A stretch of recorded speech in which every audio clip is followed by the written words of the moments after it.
আগে যেই পরিমাণ ছিল ওই পরিমাণের থেকে কিন্তু এখন অনেক কমে গেছে।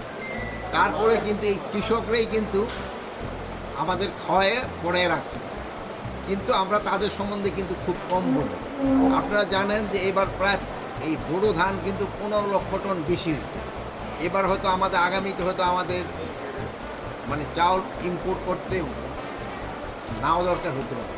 এবার কিন্তু আলুর প্রোডাকশন অনেক বেশি হয়েছে, কৃষক কিন্তু আলুর দাম পাচ্ছে না, কিন্তু আপনারা কিন্তু খুব একটা বলেন না।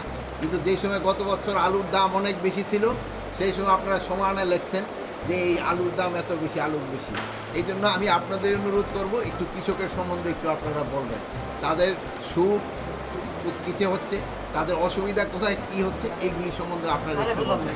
যদি আপনারা জানেন যে এবার পেঁয়াজের কিন্তু উৎপাদন অনেক বেশি হয়েছে, এটা কিন্তু কৃষকদের কন্ট্রিবিউশন এবং আমাদের যারা রিসার্চে আছে তাদের কন্ট্রিবিউশন। তারপরে আপনি জানেন যে এবার গমের যদিও উৎপাদন গতবারের থেকে একটু বাড়ছে, কিন্তু অত বাড়ে নেই, কিন্তু তাও কিন্তু বাড়ছে, এটাও কৃষকের কন্ট্রিবিউশন। এবার ধরেন আমের আমাদের কিন্তু ইম্পোর্ট আমরা এক্সপোর্টও করতে চাচ্ছি, গতবারের থেকে কিন্তু আমাদের আমের এক্সপোর্ট এবার বাড়ছে, আমের উৎপাদন কিন্তু বেশি হয়েছে। আপনারা জানেন আম গাছের পাশে পাশে দিয়ে যে আদা, তারপর হলুদ চাষ শুরু হয়েছে, এটা কিন্তু তাদের এই রিসার্চের ফসল। এখন এইগুলিতে কিন্তু আদা আমাদের হয়তো ভবিষ্যতে আদা ইম্পোর্ট করতে হবে কম, আমাদের হলুদ হয়তো ইম্পোর্ট করতে হবে কম, হয়তো একসময় আমাদের ইম্পোর্ট করতে হবে না। এইগুলি সম্বন্ধে যদি আপনারা একটু লিখেন তবে কৃষকরা কিন্তু খুব উৎসাহিত হয়।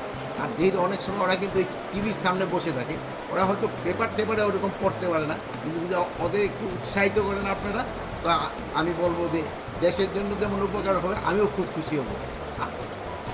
এবারে ক্ষেত্রে এই জন্য যে সরকারের যে প্রয়োগ করার কথা ছিল যতদিন পরে, ওটা থেকে কিন্তু আমরা প্রায় 15 দিনের মতো আগাই দিছিলাম। যেহেতু আমি জানেন যে এবার ধান কর্তন যে করার জন্য আমি এটা কী বলে সিলেটে সুনামগঞ্জে গিয়েছিলাম, এই জন্য কিন্তু আমরা আগাই দিয়েছিলাম। এবং আমি ওখানে একটা এলএসডি যেখানে যে রাখে আমি ওইটাও ভিজিট করছি। তো ওখানে হয় কি অনেক সময় হয় যে কৃষকদের ওই যে একটা মশলার মনে 14% আপনি যাচ্ছেন নাকি এখানে 14% মতো রাখে, কিন্তু আমাদের হয় কি ওই অনেক সময় একটু 14% কৃষক তো আর মাইকে আনে না, আইসে যে সময় এখানে নিয়ে আসে সেই সময় অনেক সময় দেখা গেল যে 16% বা 15% বললো ধানটা ফেরত দেয়।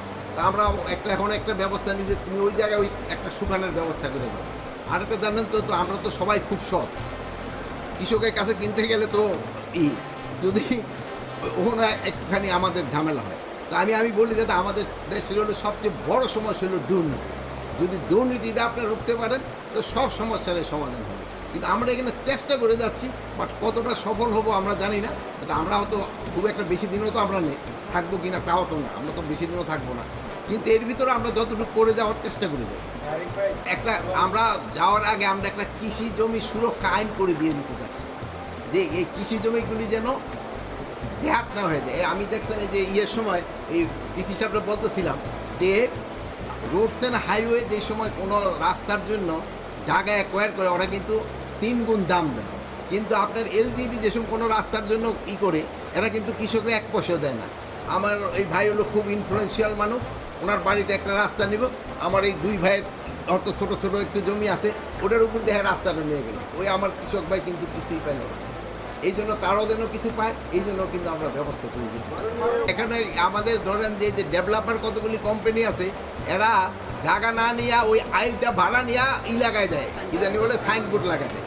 তা আমি আজকে অবশ্যই এনে ডিসিএসপি 2 জনই আছে, আপনাদের কাছে আমার একটা অনুরোধ, আপনারা এইগুলি ভেঙে দেবেন। আমরা মুন্সিগঞ্জের ওখানে বলে দিচ্ছি, দেখবেন মাওয়া রাস্তা 2 পারে এক ধারে লাগাই রাখেন, আপনারা এইগুলি ভেঙে দিবেন। যেতে সারা কৃষি এখানে হয় কি ওই যে ভাড়া দিচ্ছে সে কিন্তু অল্প একটু টাকা পায়, সেও কিন্তু ওই জন্য ওই টাকাটা দেয়। তো এই ক্ষেত্রে আপনারও লোকজনকে একটুখানি করতে হবে, সচেতন করতে হবে, ভাই আপনি এটা করেন না, এটা করে কিন্তু জনগণেরই কিন্তু মানে আপনার এলাকার লোকরাই কিন্তু ক্ষতিগ্রস্ত হচ্ছে, এটা যেন না করে।